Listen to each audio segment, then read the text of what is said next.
Hi, in this video we are going to talk about user personas. We will mainly focus on what they are, why they are useful, and how you can use them in your UX designing process.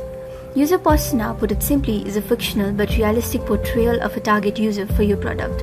Each persona represents an entire group of your most common users. It allows you to create an example of kind of person that might be using your product and lets you look at things like the motivations, the frustrations for using your product or services. Now, to create user persona, the first step is to conduct user research through interviews or surveys. There's no right or wrong way to create personas. You can include as little or as much information as you want.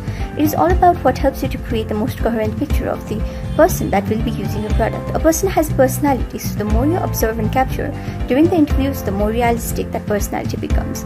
With all the collected quantitative and qualitative data, you will organize all the data into persona groups that represents your ideal customers. This persona group will then be unified into single users. Now, with the introduction out of the way, let's get into an example of user persona. Here, let me show you a user persona designed for a popular and loved application, that is YouTube. Firstly, the foundation of persona has to be laid, and it might be something like name David Smith. Summary quotation can be make videos to spread happiness and fun. Although the first step might seem simple, but this feature ensures that the persona is memorable. After this, we will be adding some demographic profile based on user research. The four main sections to this profile are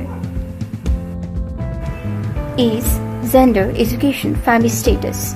For the persona of YouTube user David Smith, this part may be organized as age 24, gender male, education high school graduate, family status unmarried.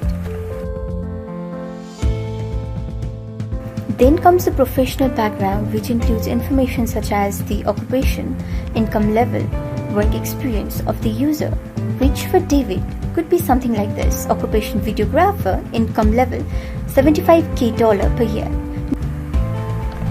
Next, we add the details regarding the user environment. The purpose of this section is to answer questions such as what technological devices users have access to, where do they spend most of their time. So in the case of persona of David, user environment could be location he mostly spends his time at as studio, outdoors, and devices that he has access to as laptops, cameras, and mobile phones. Then we come to the psychographic section. This is where we link details like users' attitude, interest, motivations, and pinpoint. So in the case of YouTube user David, some useful psychographic information to include in our user persona could be enjoys comedy skits and pranks, prefers having creative freedom over economy, hates working under others. With all these details, we can see that our user persona is slowly coming to life. Creating a demographic profile adds a layer of realism to your persona. Our next step is to add some users' end goal, which for David could be use an online platform to let people see your passionate video creations while enjoying it and ultimately boost your channel's viewership. This focuses on what user wants and needs to accomplish when using your product. The final step when defining a user persona is to add scenario describing a day in life narrative of how your user persona would interact with your product. For David, it could be something like, I usually like to film content every day. I try to have utmost creative freedom on my content even while collaborating with others. I work full-time and have my own equipment and mostly make videos with my friends. Ideally, I post my videos on social medias like Instagram, Vines, etc. And boom, there you have a complete designed user persona.